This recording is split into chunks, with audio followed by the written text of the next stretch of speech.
Hello students, आज हम लोग ग्राफ कलरिंग प्रॉब्लम देखेंगे। सो ग्राफ कलरिंग प्रॉब्लम जो है ये लास्ट टॉपिक है जो हम लोग देखेंगे यूनिट 4 में using the technique backtracking. Okay, so पहले तो थोड़ा सा इंट्रोडक्शन देते हैं कि क्या है बेसिकली ग्राफ कलरिंग प्रॉब्लम। तो ग्राफ कलरिंग प्रॉब्लम ये बोलता है कि मेरे पास कोई भी एक ग्राफ गिवन है, ठीक है, और इसमें जो भी वर्टेक्स गिवन है मुझे वर्टेक्स को कलर करना है। ठीक है, जब भी मैं वर्टेक्स को कलर करूँगी I have to make sure कि उसके दोनों नेबर जो होने चाहिए वो डिफरेंट कलर्स के होने चाहिए। जैसे कि यहाँ पे जैसे ये ग्रीन है तो मैं यहाँ पे ग्रीन को छोड़ के कोई दूसरा कलर यूज़ कर सकती हूँ, वो ग्रीन नहीं यूज़ कर सकती हूँ। ठीक है, सिमिलरली यहाँ मैंने पर्पल लिया तो इस पर्पल के दो नेबर है तो इन दोनों नेबर में मुझे पर्पल कलर मैं नहीं यूज़ कर सकती। ठीक है, तो I have to make sure कि सारे वर्टिसेस को कलर करना है एंड कोई भी वर्टेक्स है उसके जो नेबर्स है उनका कलर क्या होना चाहिए, आपका डिफरेंट होना चाहिए। तो ये मेरा प्रॉब्लम है। ओके, नेक्स्ट इसके बाद बोलता है यहाँ पे एक टर्म है क्रोमैटिक नंबर। ठीक है, तो बहुत बार हम देखेंगे हमको ये क्वेश्चन मिलेगा या फिर कि व्हाट आर दी मिनिमम या what is the minimum number of colour जिसको हम यूज़ करके एक ग्राफ को कलर कर सकते हैं। ठीक है, अब ये वाला ग्राफ देखो, इसमें मैंने जो कलर्स यूज़ किए हैं मैंने टोटल 5 कलर्स यूज़ किए हैं। ठीक है, this is green, this is light green, ऐसा करके मैं this is light, this is dark, तो ऐसे करके मैंने 5 कलर्स को यूज़ करके ये ग्राफ को कलर किया है। ठीक है, तो यहाँ पे हम ये जो टर्म एक हम यूज़ करते हैं एम। ठीक है, एम एक वेरिएबल है जो मुझे जब भी अभी हम आगे प्रॉब्लम देखेंगे तो मुझे ये एम गिवन होगा। ठीक है, तो इस ग्राफ के लिए जो गिवन एम है वो कितना है आपका 5 था और 5 कलर को यूज़ करके मैंने इसको कलर किया ना। अगर मैं ये वाला ग्राफ देखूं तो ये वाले ग्राफ में बोलता है ये क्रोमैटिक नंबर यहाँ पे दिया है 3। ठीक है, 3 यानी कि इसको मिनिमम 3 कलर चाहिए ये ग्राफ को कलर करने के लिए। एट द सेम टाइम उस कंडीशन को भी फुलफ़िल करने के लिए कि कोई भी नेबर कलर क्या नहीं होने चाहिए, सेम नहीं होने चाहिए। ठीक है, तो यहाँ पे अगर देखो, अगर मैं 3 से छोटा लेती हूँ, जैसे कि अगर मैं सिर्फ 2 ही कलर लेती हूँ तो देखो यहाँ पे पिंक है, ग्रीन है, फिर पिंक है और ग्रीन है। अब यहाँ पे मैं पिंक या ग्रीन दोनों को नहीं ले सकती, क्यों? क्योंकि यहाँ पे एक ग्रीन ऑलरेडी है और यहाँ पे एक पिंक ऑलरेडी है, तो यहाँ पे पिंक और ग्रीन दोनों को नहीं, तो इसलिए मुझे एक तीसरा कलर लेना ही पड़ेगा। तो वो मैंने यहाँ पे क्या ले लिया है, ब्लू। तो इस तरीके से इस ग्राफ को कलर करने के लिए मुझे मिनिमम कितने कलर्स चाहिए, 3 कलर्स चाहिए। तो इसका क्रोमैटिक नंबर, इस ग्राफ का क्रोमैटिक नंबर कितना हो जाएगा आपका 3। हर ग्राफ के लिए क्रोमैटिक नंबर क्या रहेगा आपका, अलग रहेगा। ठीक है, तो based on the type of graph और जो भी ग्राफ का कॉन्फ़िगरेशन है उसका क्रोमैटिक नंबर अलग अलग रहेगा। ठीक है, एनी हाउ अब हम लोग प्रॉब्लम देखेंगे कि बैक ट्रैकिंग से हम सॉल्व क्या कर रहे हैं। ठीक है, तो अब इसके बाद हम देखते हैं यहाँ पे सबसे पहले आप प्रॉब्लम को अंडरस्टैंड करो। ठीक है, बोलता है एक अनडायरेक्टेड ग्राफ गिवन है। ओके, एक अनडायरेक्टेड ग्राफ गिवन है, देखो इसमें कोई भी डायरेक्शन नहीं है और आपको ये भी गिवन है एम जो है नंबर ऑफ़ कलर्स है। अब ये नंबर ऑफ़ कलर्स क्या हो सकते हैं, जैसे अगर इस ग्राफ में अगर आप देखोगे, ठीक है, इस ग्राफ में अगर आप देखोगे तो यहाँ पे 5 वर्टाइसेस है, तो 5 वर्टाइस के लिए अगर आप अलग अलग कलर यूज़ करोगे तो मैक्सिमम कलर्स आपको जो इस ग्राफ में लगेंगे वो कितने होंगे, 5। सिमिलर वे मिनिमम कलर्स जो लगेंगे वो कितने लगेंगे आपको, 3। तो मैक्सिमम यानी जितने वर्टेक्स होंगे उतने कलर, या मिनिमम कितने, जो भी उसका क्रोमैटिक नंबर होगा उस ग्राफ का वो उसका मिनिमम कलर होगा। ठीक है, तो वैसे ही हमको क्वेश्चन में दिया रहेगा एम। अब एम कुछ भी हो सकता है, वो क्रोमैटिक नंबर भी हो सकता है या क्रोमैटिक नंबर से ज़्यादा का कोई वैल्यू हो सकता है या क्रोमैटिक नंबर से कम का भी कोई वैल्यू हो सकता है। ठीक है, तो एम ज़रूरी नहीं है कि क्रोमैटिक नंबर या उससे ग्रेटर ही रहेगा। ओके, तो एम की जो भी वैल्यू गिवन होगी, अब आपको पता करना है क्या उस कलर्स यानी एम यानी जैसे 2 कलर है, एम 3 होगा यानी 3 कलर है, तो जितने भी कलर्स होंगे क्या उन कलर्स को लेके मैं ये ग्राफ को कलर कर सकती हूँ कि नहीं, वो मेरे को चेक करना है। ठीक है, अब अगर आप कलर कर सकते हो तो आपको वो सारे कॉम्बिनेशन निकालना पड़ेगा। जैसे कि देखो यहाँ पे मेरे पास यहाँ पे दिया था एम कितना गिवन है, यहाँ पे 2 गिवन है, तो 2 गिवन था तो मैंने ग्राफ को कलर कर दिया, पहले ग्रीन फिर ब्लू फिर ग्रीन और फिर ब्लू, तो मेरे 2 कलर से पॉसिबल है इसको कलर करना।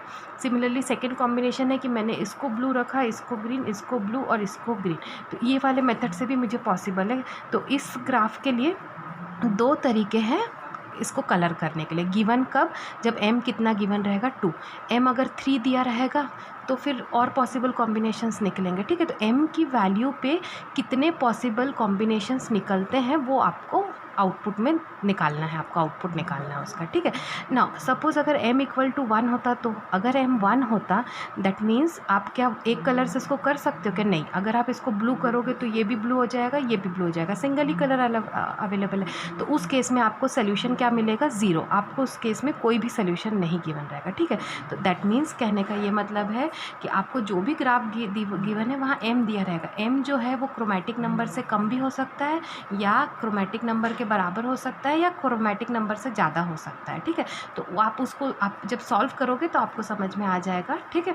तो नेक्स्ट उसके बाद अब हम देखेंगे अब इसका प्रॉब्लम को हम लोग सॉल्व कैसे करेंगे, ठीक है। अब यही वाले ग्राफ को हम लोग अब इसका सलूशन देखते हैं। देखो यहाँ पे ये ग्राफ गिवन है, इसमें ए बी सी और डी, ठीक है। तो अगर आप देखोगे मैं ये सीक्वेंस फॉलो कर रही हूँ, ठीक है, ये सीक्वेंस फॉलो करूँगी। तो अगेन ये बैक ट्रैकिंग का प्रॉब्लम है, तो इसमें जो है एक स्टेट स्पेस रिप्रेजेंटेशन ट्री बनेगा, ठीक है। तो वो ट्री में भी यही सीक्वेंस फॉलो होगा, ए बी सी डी, ठीक है। अगर मैं सपोज़ ये वाला सीक्वेंस लेती, सपोज़ मैं यहाँ पे लेती ए बी सी और डी, अब सपोज़ मैं डी से चालू करती और ऐसे, ठीक है। तो इन दैट केस जब अब मैं ट्री बनाऊंगी तो मेरा सीक्वेंस क्या होगा, डी सी बी और फिर क्या होगा ए। तो ये सीक्वेंस आपको याद देखना है, आप जैसे ग्राफ को ट्रैवर्स करोगे उसी तरीके से आपके ट्री में लेवल्स क्या होंगे, बढ़ते जाएंगे। पहला लेवल डी का रहेगा, फिर सी का, फिर बी का, फिर किसका रहेगा, ए का। सिमिलर वे जैसे मैं यहाँ पे ए से चालू कर रही हूँ तो ए से मैं किस पे गई, बी से किस में गई, सी से किस में गई, डी। तो ये सीक्वेंस से मेरी ट्री क्या होगी, बनते जाएगी, ठीक है। अब आते हैं हम यहाँ पे इसके सोल्यूशन को देखते हैं, ठीक है। अब ये है मैंने एक बना के रखा है कि अगर हम बैक ट्रैकिंग नहीं यूज़ कर सकते हैं तो इन दैट केस ये इस तरीके से सॉल्व होगा, ठीक है। अब मैं इसको पहले बैक ट्रैकिंग से आपको दिखा देती हूँ कैसे ये सॉल्व हो रहा है ना। सीरियर बैक ट्रैकिंग जो है, अब हम यहाँ पे जो यूज़ करेंगे वो यूज़ करेंगे बैक ट्रैकिंग, ठीक है, बैक ट्रैकिंग यूज़ करेंगे, ठीक है। अब यहाँ देखो ध्यान से, इनिशियली जो रहेगा मेरे पास ये रूट नोड गिवन रहेगा, ठीक है, ये रूट नोड गिवन रहेगा। बैक ट्रैकिंग जो है हमेशा आपको अगर याद होगा हम डीएफएस अप्रोच ही हमेशा यूज़ करते हैं, तो डीएफएस अप्रोच ही हमेशा यूज़ करना है।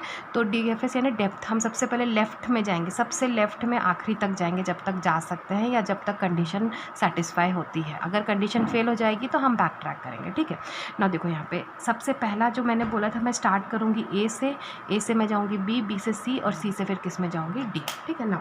अब देखो यहाँ पे मेरे पास जो कलर्स है वो दो कलर है, एक कलर है ग्रीन और दूसरा कलर है मेरे पास ब्लू। और ग्रीन को मैं 1 डिनोट कर रही हूँ और ब्लू को क्या डिनोट कर रही हूँ, 2 डिनोट कर रही हूँ, ठीक है। तो अब यहाँ आते हैं ये ग्राफ में, अब इनिशियली स्टार्ट नोड है। अब सबसे पहले मैं ए जो मेरा पहला वर्टेक्स है उसको ग्रीन कलर करती हूँ, तो मैंने ग्रीन कर दिया। अभी फर्स्ट ही वर्टेक्स है, नेबर चेक करने की ज़रूरत नहीं है। नेक्स्ट ए का नेबर कौन है, बी। तो जैसे ही मैं बी में आऊँगी तो क्या मैं उसको ग्रीन से कलर कर सकती हूँ क्या, नहीं कर सकती, क्योंकि ए का इमीडिएट नेबर कौन है, बी। तो दैट मीन्स यहाँ पे मेरा कंडीशन क्या हो जाएगा, फेल हो जाएगा।